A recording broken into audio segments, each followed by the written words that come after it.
Hello everybody and welcome. In this video I'm going to show you how to fix when earbuds don't respond or respond slowly to touch controls.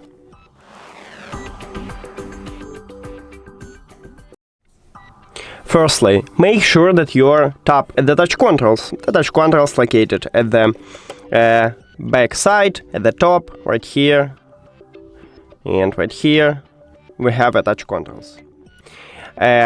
So, next one.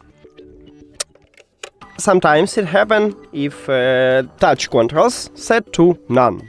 So, open Creative Application, and if you add your earbuds to the application, you will see this menu.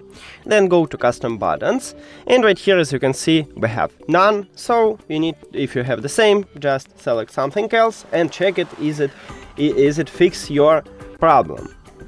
And the last one, what we can do is to perform a soft reset. So put your earbuds to the charging case, then close the case and wait about 5 seconds.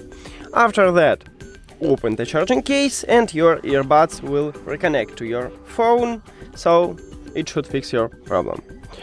That's it. Thank you for watching this video. If you found it helpful, please consider subscribing to the channel and leave the like on the video. See you later!